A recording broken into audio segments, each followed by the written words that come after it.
welcome back to my film and TV channel. We're all staying safe and well. We're going over to Paramount Plus today for a spin-off, yes, from a long-running crime procedural NCIS drama. Yes, we'll talk about that in a moment. We're looking at NCIS Tony and Ziva, or ToZi, is it called? Is that what fans call it? We'll talk about the fan element in a moment. We've got 10 episodes of this. The first 3 have just aired on the 4th of September. I'm doing this review on the 6th of September 2025. I'm looking at those first 3 episodes, and the last episode will air on October 2025, so early October 2025. A couple of mixed views. There's not many critiques out there for this one from different film critics, TV critics. Alistair Ryder from Looper said it's watchable in the same way the average crime procedural is, and completely disposable in the same way too. He didn't like it too much. We'll have a bit more of Alistair later on before we go. But Jasneet Singh of Collider website, she said it never necessarily veers into melodrama, mixing in enough action and humour to achieve a balance. I'm probably leaning towards Jasneet's opinion, but we'll talk about it a little bit more. Please, guys, if you do enjoy the content, smash those buttons, press that like button. That'd be wonderful. Subscribe if you've not already done so. I think there's something called the hype button as well over there on YouTube. So, yeah, if you like the content, guys, I appreciate it. If you could press that hype button, give us some points, that'd be wonderful. It helps my logarithms, algorithms, whatever it is on social media, helps the channel, helps me get out there, so it'd be much appreciated. Some other ways of contacting me, etc. later on, and supporting the channel as well, but I'll touch upon that before we go. Right, this is the 7th series set within the NCIS universe, like Marvel and DC, isn't it? Also referred to as the NCIS verse. Yes, I did say the fans of this, I'll say we'll talk about that in a moment, but I'll give you my little views. This stars Michael Weatherly, Cote de Pablo, Isla Guy, Amita Suman, Laura Rossi, Maximilian Osinski, Anne-Marie Waldeck, Julian Ovenden and James Darcy all star, and plenty others as well. What's it about? Well, I'm sure you fans of NCIS, Tony and Ziva, know these two pretty well, have been raising their daughter, yes, Tally, in Paris, but when Tony's security company is attacked, they must go on the run while trying to figure out who's behind it in the latest addition to this NCIS franchise.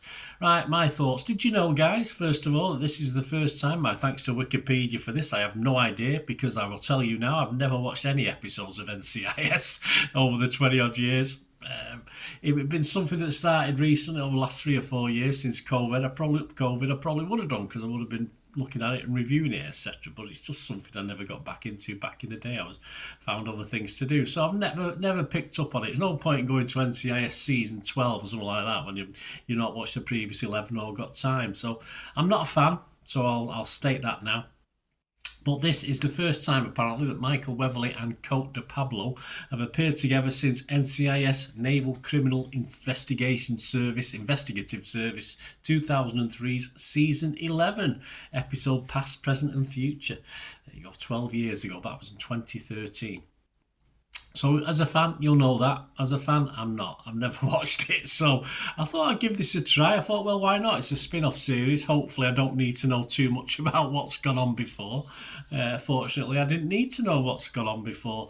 My only real problem with this, and it's not a big problem, it's only my old brain, the time shifts were a bit of a nuisance, but as long as I was watching it, and I did concentrate, I watched all 3 episodes, tried not to look at my phone and do various things while I was watching them.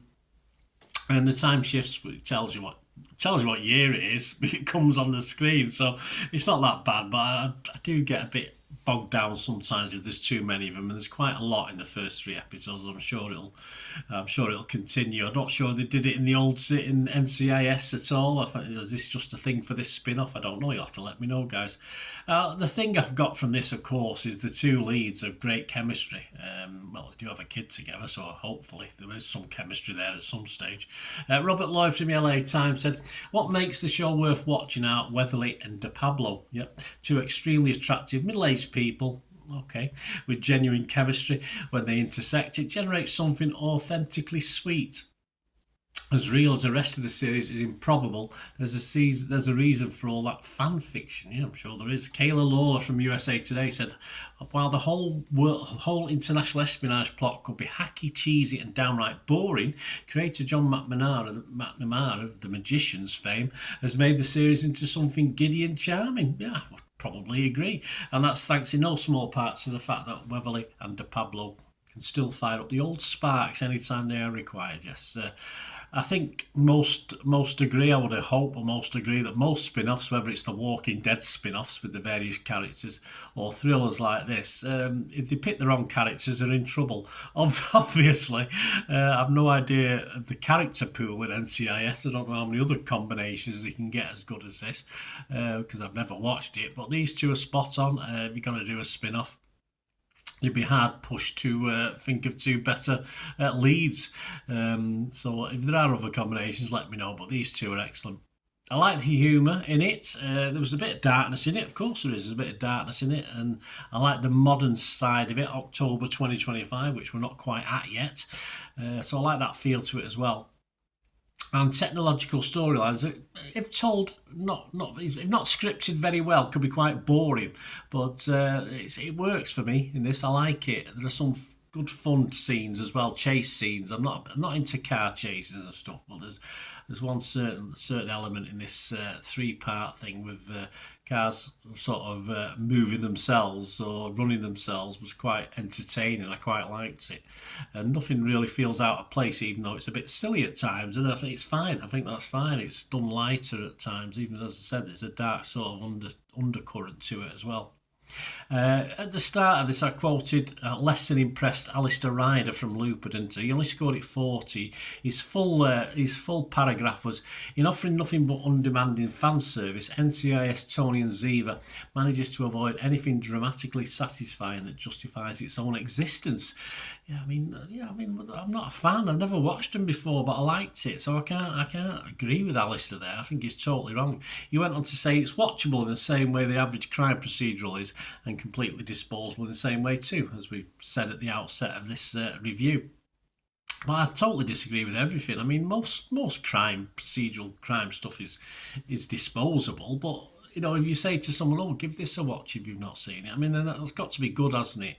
And I think this does that. I'm going to give a shout out as well to another cast member who I thought I want to see more of, who's good. I've seen her in plenty of things, a lot of UK based things and stuff, but Amita Suman is brilliant. I love Motherboard Teresa, as she was called in this. In this, it's quite clever. I do like, it made me laugh. I do like her role in this as well, but as I said, the leads make it. A couple of good co-stars as well, some goodies and baddies, bad guys, good guys. Would I go back and catch up with NCIS? It's too long, guys, isn't it? It goes 20 odd years ago.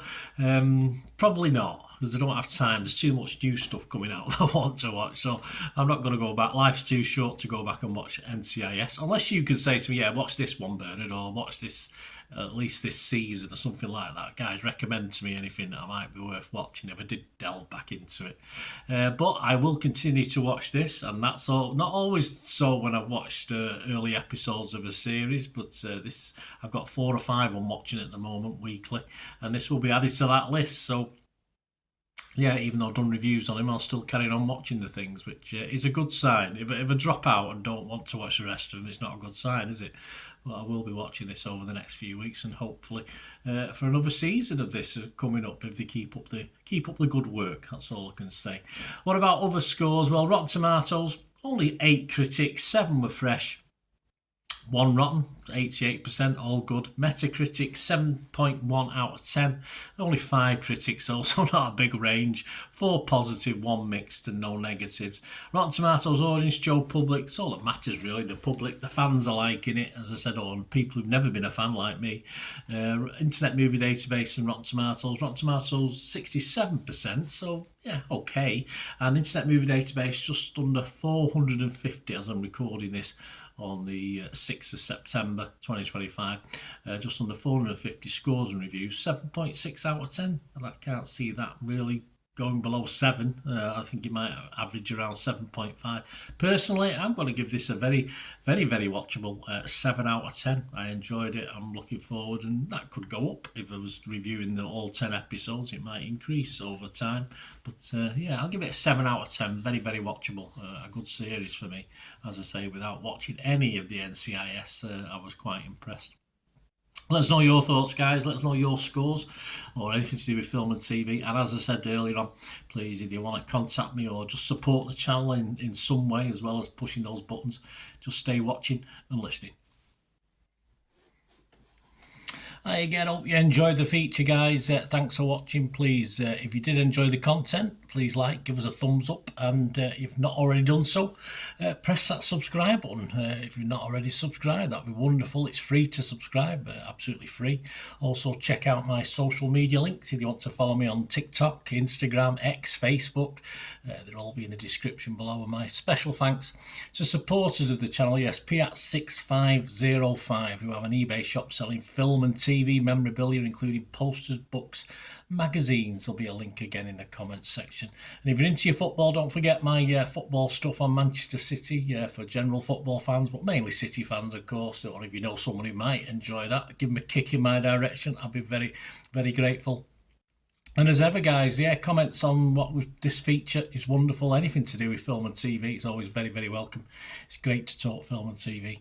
I thank you guys for your support. Stay safe, everyone.